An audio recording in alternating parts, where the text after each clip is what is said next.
The workshop smelled like plywood dust and burnt coffee when Professor Graham Whitmore walked in without a word.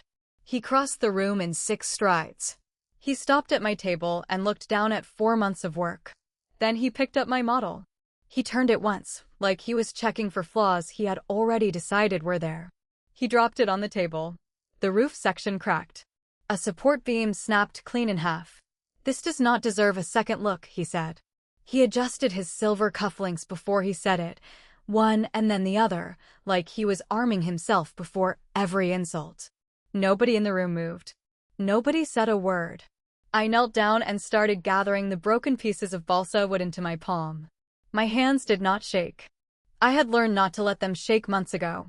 Maya Ellison stood near the door with her bright yellow thermal mug pressed against her chest, watching me with an expression that said she wanted to help and knew she could not.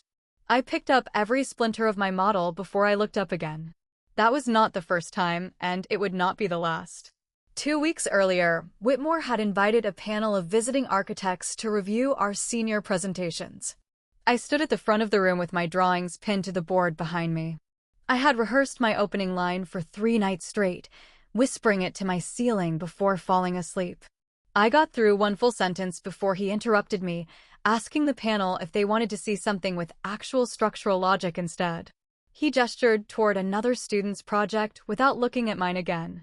I stood there holding my notes while the room moved on without me, and I felt the visiting architects glance at me with a kind of pity I hated more than the insult itself. A week after that, he returned my structural drawings covered in red ink, circling measurements that were correct and adding notes in the margins that made no sense to anyone who understood the math. He told the class, in front of everyone, that I would never learn to think like an architect. He said it flatly, like he was reading a weather report, not delivering a verdict on 4 years of my life. I was not the only student who felt the weight of his moods. A classmate named Priya had once submitted a beam calculation that matched the textbook formula exactly, and Whitmore had still marked it wrong in front of the whole studio, refusing to explain why. She stopped speaking in his classes after that. She was not the only one. I noticed, over time, that the students who challenged him even mildly seemed to vanish from his good graces entirely, replaced by a wall of polite, careful silence that followed them for the rest of the semester. I learned to read the room the way you learn to read weather before a storm, watching for the specific tilt of his head that meant someone was about to be humiliated. None of this would have lasted 20 years if he had only been cruel. He had also designed 3 buildings in the city that people still stopped to photograph, and half the faculty had trained under him at some point and still called him brilliant without irony. That was the part that made the cruelty hard to name out loud. A mediocre man shouting at students gets reported within a year. A genuinely gifted one gets explained away, semester after semester, by people who cannot separate his talent from what he does with the power it buys him. At a department reception that same semester, I watched him tell a group of visiting donors that he pushed students hard because the profession itself would not be gentle with them later, and that every architect he respected had been broken down once before being rebuilt into something sturdier. The donors nodded along, and one shook his hand afterward, thanking him for his dedication to real standards. He believed every word of it himself. Nobody in that room had seen the print room, or the torn drawings, or the red ink circled around numbers that were correct. A donor asked me directly what I thought of his teaching, expecting the same easy answer everyone else had given that night. I told her he had high standards, and left it at that, because the room was not the place yet. The worst came 4 days before my final defense. I was in the print room finishing my last full set of drawings when Whitmore walked in and asked to see them. I handed them over because refusing was not something anyone did with him. He flipped through the pages once, slowly, letting the silence stretch longer than it needed to. Then he tore the entire set in half, right down the middle, and dropped both halves into the trash can beside the printer. "This saves the committee time," he said. He straightened his cufflinks again as he walked out, as if the gesture reset something inside him before he moved on to whatever came next in his day. I did not answer him. I did not cry either, not there, not in front of the printer with its blinking amber light.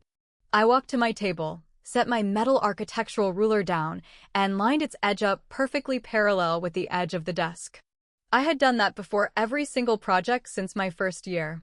It was the only thing in that room I could still control. I remember the particular sound of the torn pages settling into the recycling bin, a soft rustle followed by silence, and how the print room's ventilation fan kept humming steadily through the whole thing as if nothing unusual had happened at all. A few students had their phones out. They photographed the torn drawings scattered across the recycling bin, the white pages curling slightly where the tear had happened. Nobody posted anything. Nobody reported it. Everyone knew Whitmore sat on the examination committee, and everyone knew what happened to students who challenged him directly. 2 years earlier, a fourth-year student named Marcus had complained about him to the department chair, and within a semester Marcus had transferred to a different university without much explanation given to anyone left behind.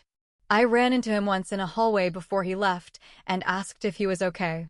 He just shook his head and said some fights were not worth what they cost, then kept walking. I did not understand what he meant until much later. We all understood the arithmetic, even if nobody said it out loud. Silence bought you a diploma. Speaking up bought you a longer, harder path to the same result.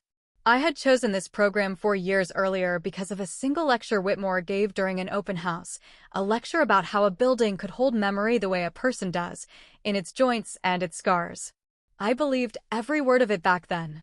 I had no way of knowing the man who said those words would spend the next 4 years treating students as material to be tested past the point of breaking, rather than people building something worth protecting. By my final year, I no longer thought about that open house lecture at all. I thought only about surviving each seminar, each critique, each unannounced visit to my table, one at a time, without giving him anything more than he had already decided to take. I want to explain what 4 years under someone like Whitmore actually does to a person, not through anger, but through habit.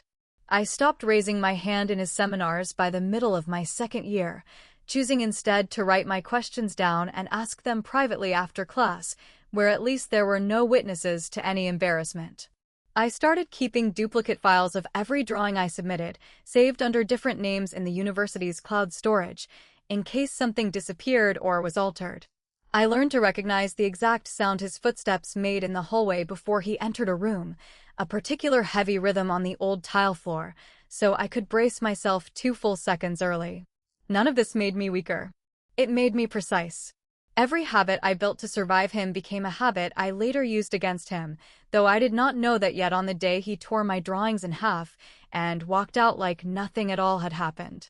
I stood over the trash can for a long moment after he left, listening to the printer hum behind me. Then I picked both halves of my printed set out of the recycling bin, smoothed them flat against the table, and photographed every page with my phone before throwing them away for good. I did not know yet what I would do with those photographs.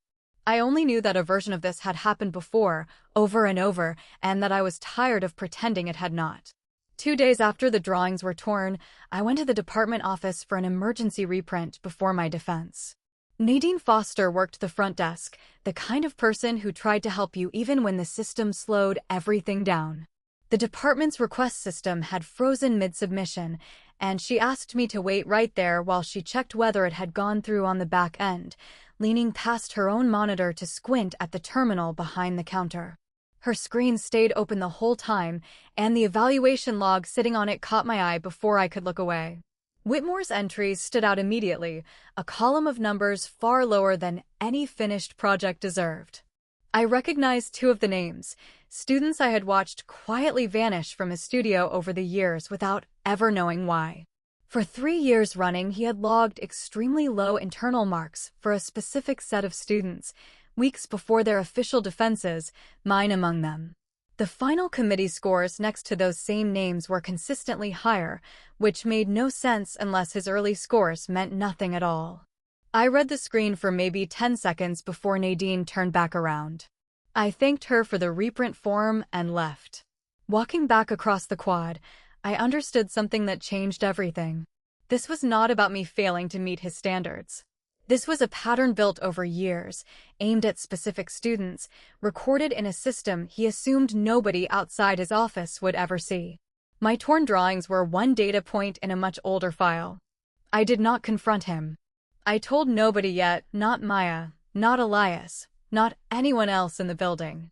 I went back to my dorm room and started rebuilding my entire senior project from scratch, using backup files I had saved out of habit for years without ever needing them until now. I worked through the night, then the next 3 nights after that, sleeping in short stretches on the common room couch. I did not raise my voice to Whitmore even once. I simply stopped reacting to him and started building something quietly instead. Elias Rowan found me in the architecture lab past midnight on the second night, surrounded by printed elevations. He carried a small black pencil everywhere he went, and he was writing something with it in a battered notebook when he noticed me. He did not ask what happened. He told me the lab stayed open after hours if I used the side entrance, then left without another word. I used that lab every night for 2 weeks, rebuilding the project from my backup files. Maya came by twice, setting her yellow thermal mug down beside my laptop, staying just long enough to make sure I had eaten that day. I decided the complaint would go forward once my new drawings were far enough along that nothing Whitmore did next could stop me from finishing. I told Maya everything 2 days before I submitted the paperwork, and she said she had been in the room during the visiting panel presentation and was willing to put her name on exactly what she had seen. I told her it could cost her something too. She said she had already decided before I finished the sentence and wrote her statement that same night. A firm downtown sent over an employment contract for after graduation, signed through a university portal Whitmore had no reason to look at. I built my complaint around what I had: the torn drawings, formal copies of the evaluation records, my account of the interrupted presentation, and Maya's statement beside my own. I submitted it directly to the dean's office, bypassing the department, along with a request that my final defense be evaluated by the full committee rather than left to Whitmore alone. Without Maya's statement, it would have been easier to dismiss the torn drawings as one isolated incident rather than part of a pattern with a witness. Whitmore noticed something had shifted before he understood what it was. He started appearing in the workshop at odd hours, asking sudden questions about my progress that he had never bothered asking in 4 years. He searched for me in studios where I was not even scheduled to be. He was used to silence that came from fear. This silence came from somewhere else entirely. He seemed unsettled by how calm I had become, and he clearly could not explain it to himself. It confused him in a way fear never had, in a way that made him circle back to my table more often than he circled back to anyone else's. Once he asked me directly, almost too casually, whether I was planning anything unusual before graduation, and I told him only that I was finishing my project, which was true in every sense that mattered. He studied my face for a long moment afterward, the way you study a drawing when a measurement looks wrong, but you cannot yet say why, then walked away without another word. The final defense took place in the university's largest conference hall, the one usually reserved for graduation ceremonies and visiting lecturers. The examination committee sat along the front table beneath tall windows that let in flat gray afternoon light. Dean Judith Carver sat at the center, a woman I had only seen a handful of times before, mostly at a distance during commencement. Rows of students filled the seats behind the committee, along with several faculty members and 3 representatives from local architecture firms, invited as guests for the strongest presentations of the year. Maya sat in the second row, watching me the entire time I set up my boards along the front wall. I presented my rebuilt project from start to finish, walking the committee through every decision the way I had rehearsed it alone in the after-hours lab. One committee member asked why I had changed the roof assembly so late in the process, and I explained the drainage issue I had caught while rebuilding the model, one the original version had never accounted for. I answered the rest without needing to check my notes once. When I finished, the room was quiet for a moment before the committee deliberated at the front table. They did not take long.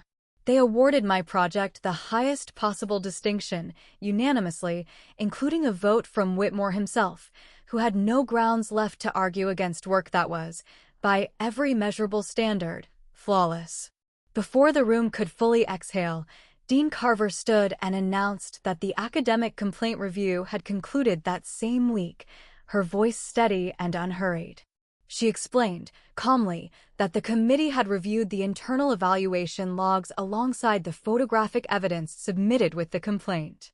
The screen behind her lit up with the same evaluation log I had glimpsed weeks earlier in Nadine's office, now displayed for the entire hall to see, showing years of early low scores entered against specific students well before their official defenses ever took place. The room sat with that image for a moment before she continued. Beside it appeared the photographs I had taken of my torn drawings, the paper curling exactly as I remembered it. The dean, by policy, held direct access to any material tied to an active complaint. Whitmore stood up and started to explain himself, saying something about academic rigor and high standards, but his voice had lost its usual weight, thinning out under the lights of the hall. Nadine sat near the back of the room, spinning her badge nervously between two fingers, faster than I had ever seen her do it before. Elias stood up from his seat near the front, still holding his black pencil. He said he wanted the committee to know he had let me use the after-hours lab because he had watched Whitmore treat other students the same way in his own first year on staff and had said nothing at the time. He said he was done saying nothing. Then he sat back down and closed his notebook without looking up at either of us. One of the visiting architects raised her hand and asked, directly and without softening it, whether the university considered this kind of treatment an acceptable standard practice. The hall went silent for a long moment, the kind of silence that has weight to it. A few faculty members near the front kept their eyes on the table in front of them, saying nothing at all, wearing the same quiet caution I had watched students learn to perform for 4 years. That silence was the thing I recognized best in that whole room, and it was the thing that finally broke. A student 2 rows behind Maya stood up first, someone I barely knew, and said she had watched Whitmore do this to a friend of hers in her second year and had never told anyone because she was afraid of what it would cost her. Then an older professor stood and said he had suspected something like this for a long time and had never had proof solid enough to raise it formally. Another mentioned a student from years earlier who had quietly left the program without explanation, wondering out loud now whether that departure had ever really been about grades at all. Not everyone spoke, but the silence that had protected Whitmore for 20 years had just run out of people willing to keep it. Dean Carver let the room speak for a while before raising one hand for quiet, then explained that a formal disciplinary hearing would follow within the month, separate from anything decided today about my own degree. Nothing would be resolved in this room tonight, she said, only opened. She thanked the committee for their unanimous evaluation and reminded the room that my distinction stood on its own, entirely independent of the complaint proceedings still ahead. A secretary near the side table was already printing the official committee protocol, the paper sliding out of the machine while the room around it slowly began to breathe again. After the session ended, Whitmore caught up with me in the hallway outside the conference hall, his footsteps missing the heavy rhythm they used to carry. The hallway had gone quiet by then, most of the crowd already spilling out toward the reception in the atrium, and for a moment it was just the two of us and the echo of the closing doors. He looked different than he had ever looked in 4 years, smaller somehow, without the usual certainty in his shoulders or the practiced stillness in his hands. He asked me not to push the disciplinary process any further, saying one mistake should not end an entire career built over decades. I stopped walking and reached into the tube I was carrying, sliding my metal architectural ruler out just far enough to line its edge up against the seam of the tube, the same small motion I had made before every project since my first year. Then I looked at him and answered. I told him he had only torn paper, not the work itself. Then I turned and walked toward the architecture firm representatives waiting near the entrance to sign my final employment documents. As Whitmore left the building a few minutes later, I watched him reach up out of habit to straighten his cufflinks, the same gesture he had made before every single insult for 4 years running. This time his hand stopped halfway. One cufflink was missing, lost somewhere during the session, and he noticed it for the first time standing alone near the doors, patting at his cuff like the missing weight surprised him. He looked back once toward the conference hall, then toward the parking lot, as if deciding which direction still belonged to him. He lowered his hand without fixing anything and walked out into the parking lot under a sky that had gone the same flat gray as the windows behind him. For 4 years, Whitmore acted like his opinion of my work was the only one that mattered. It never was. It just took me a while to prove it. So here's the question I still turn over some nights. Was I right to push the complaint all the way through, or should I have simply taken my diploma and walked away the moment it was in my hands? If you have an answer, tell me in the comments, and give this a like and subscribe for more.